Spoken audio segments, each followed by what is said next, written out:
జగన్మోహన్ రెడ్డి గారు press meet పెట్టిన మరుసటి రోజే కవర్ డ్రైవ్‌లో భాగంగా ఈనాడు వాడు తాటికాయంత అక్షరాలతో రాశాడు.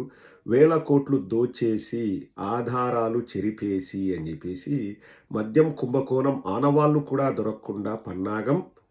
2019-24 ఎన్నికల ముందు వరకు కొనసాగిన విధ్వంసం, ఫోరెన్సిక్ రికవరీకి కూడా వీల్లేనంతగా చెరిపివేత, దర్యాప్తు ప్రక్రియకు తీవ్ర అవరోధాలు.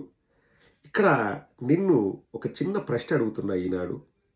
ఆధారాలు ఏమీ లేవని నువ్వే అంటున్నావు. ఆధారాలు లేకోకుండా ఆరోపణలు ఎలా చేస్తారు?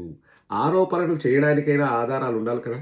ఆధారాలు చెరిపేశారని నువ్వే అంటున్నావు. మరి చెరిపేసింటే నీ దగ్గర ఆరోపణలు చేయడానికి ఆధారాలు ఎక్కడున్నాయి? ఇంత చిన్న లాజిక్ ఎలా మిస్ అయ్యావు? నిన్నే అడుగుతున్నా. ఏ మాదాపూర్, ఇంత చిన్న లాజిక్ ఎలా మిస్ అయ్యావు? ఈడు మాదాపూర్, ఈడు తమ్ముడు ఇంకొకడు ఉంటాడు కదా, వాడు కొండాపూర్. జనాల్ని కొండెరిపప్ప ఎలా చేయాలని చెప్పేసి ప్లాన్ వేస్తూ ఉంటారు. జగన్మోహన్ రెడ్డి గారు అడిగిన ప్రశ్నలకు సమాధానం చెప్పండిరా అంటే ఆధారాలు చెరిపేశారు. మరి ఆధారాలే లేనప్పుడు మీరు ఆరోపణలు ఎట్లా చేసినారు రా మాదాపూర్?